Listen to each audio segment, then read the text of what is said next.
Welcome to your next video lesson. What we're going to be working on now is shifting from an emotion mindset to a wiser mindset state. And I actually purposely went in my vehicle for this video because I want to demonstrate that we can do this process of shifting to a wiser mind state straight from our vehicles and straight from other places in your life. You do not have to be set up in the perfect space. And in fact, you probably won't be.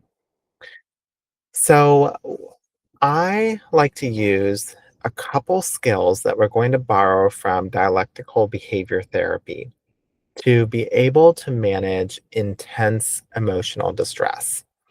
I like these skills because they're quick, they're biological, they involve shifting your emotional energy, and because you can also model this for your family.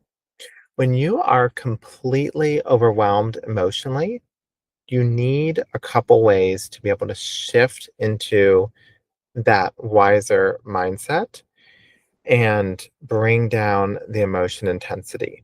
If you do not struggle with that at all, and you just need other components about how to manage oppositional defiance or environmental aspects of your household, you can skip ahead. But for the majority of individuals, this practice is necessary.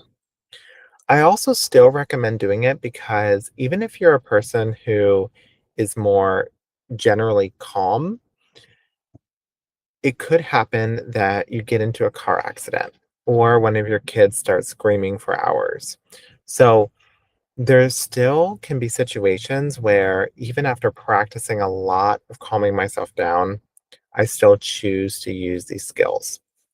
So there's three skills that we're going to do and that we're going to practice, and they're all part of the tip skill, but it's three of them that we use. So I have a small diagram again just to show you the three skills. So the first skill is going to be called tipping the temperature. And this is about putting your face in cold water or using an ice pack on your face. What this does is it triggers the dive reflex. And for the dive reflex, essentially what is happening is your brain sort of thinks that you are drowning in water. And because of that, it's going to activate the parasympathetic nervous system to conserve energy. Because if energy conservation is activated, then your parasympathetic nervous system is going to be activated and it's actually going to slow down your heart rate. So there are two steps to activating this particular reflex. The one would be putting your face in the cold water, and the second would be holding your breath for a short period of time. Now, because I'm in the car, I wanted to show you all the version with um, my ice pack. And so for this ice pack, I'm just going to show you an abbreviated version where I just put it on my forehead and hold my breath for a couple seconds.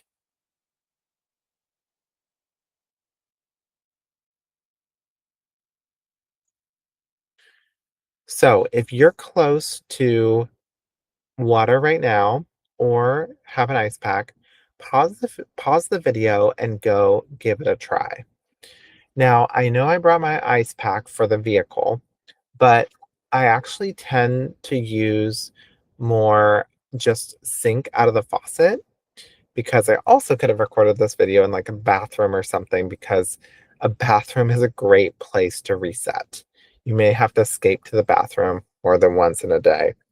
And just going to the bathroom and flooding your face with cold water can be extremely helpful.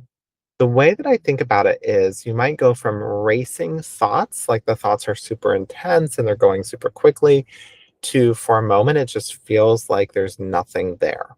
And you get this blank space of freedom. And it's a nice reset. It doesn't fully solve the problem. We have to do other things to actually solve the problem, but it is a very helpful initial step. And this has become more and more helpful to me as I made it a part of my practice. And now I would say I do it probably about once a week or once every other week. But during very intense, stressful times, I have done this up to every day or multiple times a day. So that's the first one, tipping the temperature. For our second one today, we're going to do a modified version of intense exercise. I like to use this one when essentially what is happening is you are experiencing maybe intense rage or you're experiencing like a rush of energy that needs to be released. And you don't want to yell at the kids, you don't want to yell at your partner, but you want to release that emotional intensity from a physiological standpoint in your body. And so this needs to be done with some intention because if you just sort of rage randomly and punch things, then that could actually escalate your anger. There's been some new recent research on that. But instead, I kind of want to view it as I'm not necessarily even punching something. I'm just doing something to release energy for a short period of time. And while you can do traditional intense exercise, like going on a quick run or going swimming, like that would actually be fantastic. I just use a modified version because I think it's more realistic for day to day, like stepping back in your car or the bathroom. And so for my modified version, I'm going to start moving my arms in a very quick, fast paced way. Um, and that's what I'm going to show you all right now. And when I show you, you can see how intense I do it. And that's for a reason because I'm really trying to release that energy in a kind of frantic way. Now, I can do this in a controlled way, but if you're struggling with losing control or you're afraid that you might lose control, then use a timer and make it just doing it for like a minute. So here's what it might look like.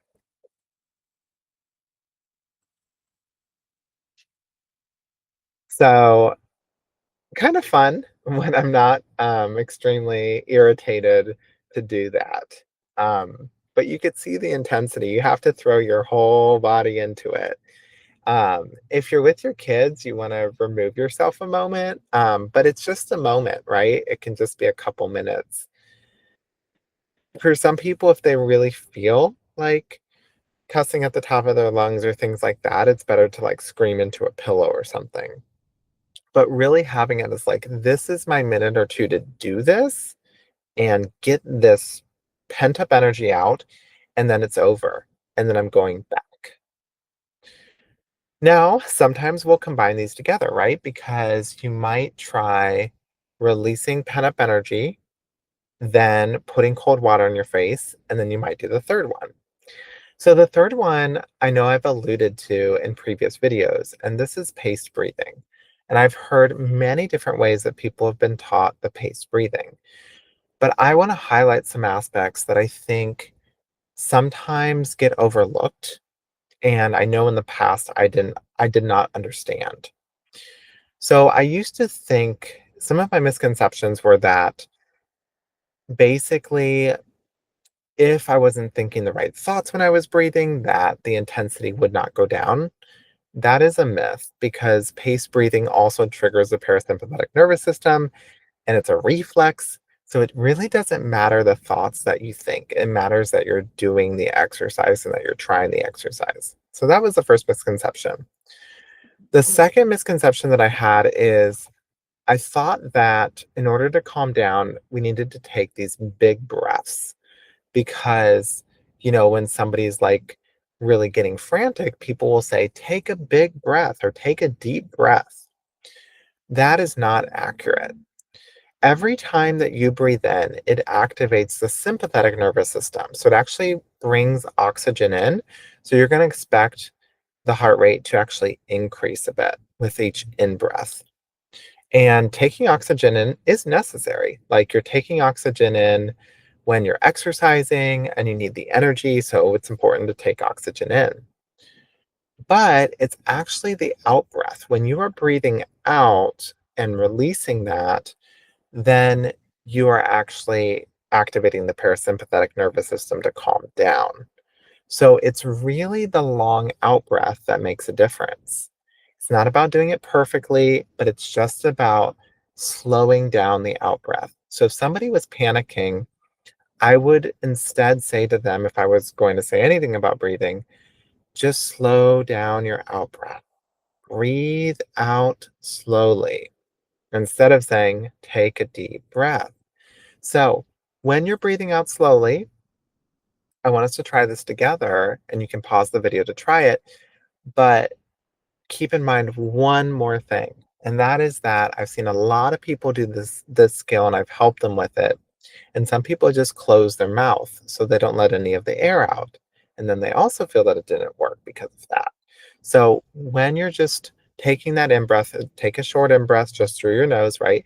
And then breathe out through your mouth long, and then actually put your hand there so you can feel that you're opening up your mouth and you're releasing the air.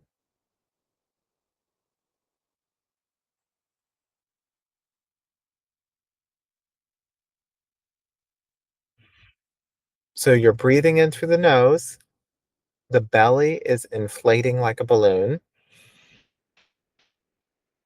and then you're breathing out through the mouth. You can feel and you can hear the air.